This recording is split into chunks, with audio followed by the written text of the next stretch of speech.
much Japanese do you need to work in Japan? Well, the quick answer is it depends on the job or the company that you're applying for. But let me break it down for you a little bit further because landing a job is one thing, keeping it is another.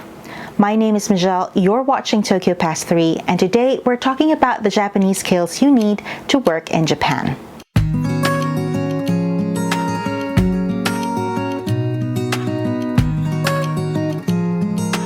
Welcome back to Tokyo Past 3. If you're new to this channel, I make videos on travel and lifestyle in Japan. And today's topic is a question I've gotten every now and then, which is how much Japanese language skills do you need to work in Japan?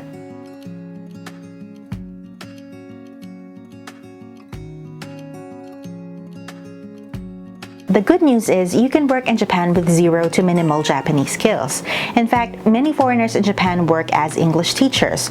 Obviously, you'll be hired for your English language and teaching capabilities, which means you can get away with barely speaking any Japanese. The same is true for working in a non-Japanese company. For example, there are services in Japan that cater specifically to foreign nationalities.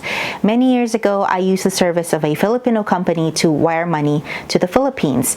I forget the name, but they had a small office with what seemed like only Filipino workers. Embassies also sometimes hire foreigners already residing in Japan. Of course, the government positions belong to government employees, but sometimes they need help in administrative functions. IT jobs also usually require little Japanese.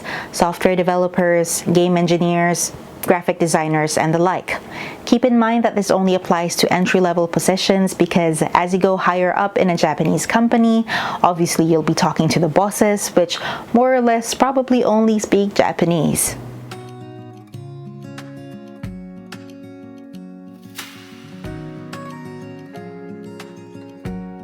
So what jobs do require a good level of Nihongo? And by good, I mean around N1 or N2, business to native-like fluency. This is a generalization, but any sales or marketing job in a Japanese company requires a good level, even if, say, your target market is non-Japanese people.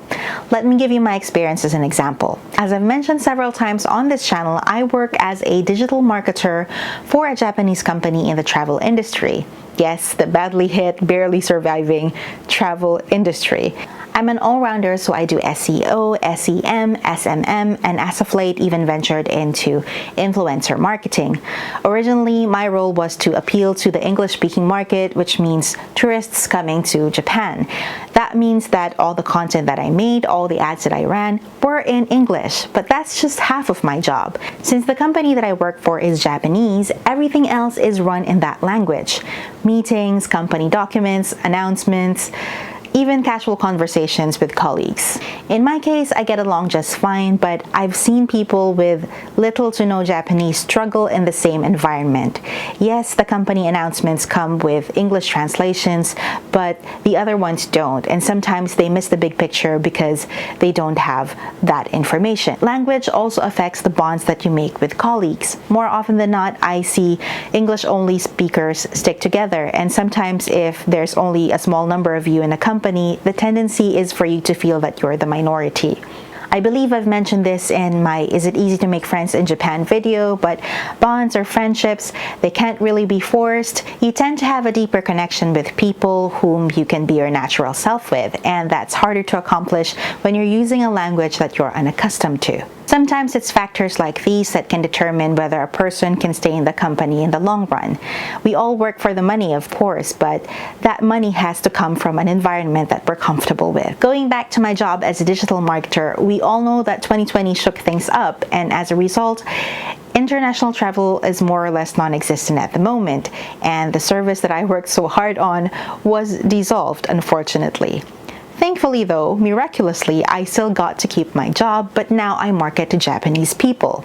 Can you imagine that? If I only spoke English, then more or less I wouldn't be having this job at the moment. You might be asking, how does this work when I'm not a native Japanese speaker? Well, that's because I do the strategy and the planning and leave the execution to native speakers. The setup may sound easy, but this is actually more challenging than my past role because you have to have a good knowledge of the market, of the culture behind it for you to be able to create content or make ads for them.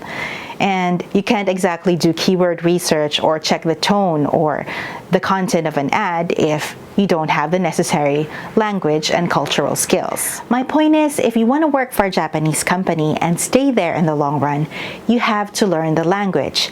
Being able to utilize Japanese effectively means you can communicate your needs, ease tensions with coworkers, or even go up the ladder. After all, advancing in a company means you need to have both hard and soft skills.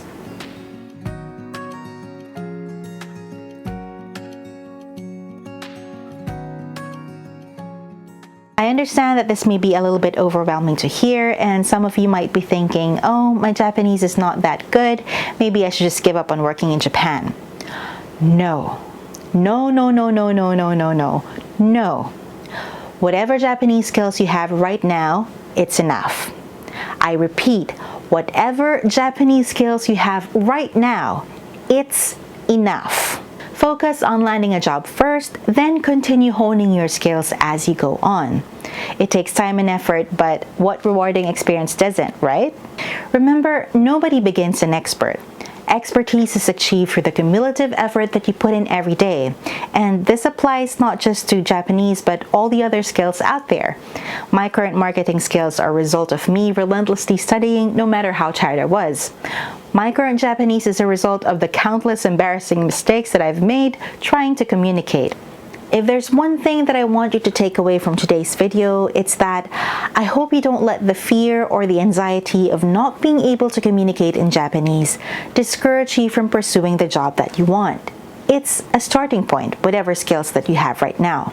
If you keep working on it, it'll only get better. If you think about it, it's not really a discouraging factor, but more of a motivation. The better you get at your skills, the closer you are to living the life that you want. It's achievable, it's learnable, you definitely can do it. I feel like I'm so worked up in this video, but sometimes I just get really sad when I hear people say that they're not good enough. That just really means that you have so much untapped potential, right? In any case, I hope that this video has been helpful, and if it was, please give it a thumbs up and share it among friends. And don't forget to subscribe for more content, although I have to say travel is in the back burner at the moment because we are still in a state of emergency.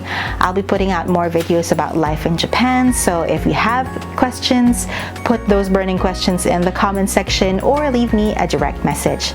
This has been Mizhelle for Tokyo Past 3. I'll see you in the next video. Bye!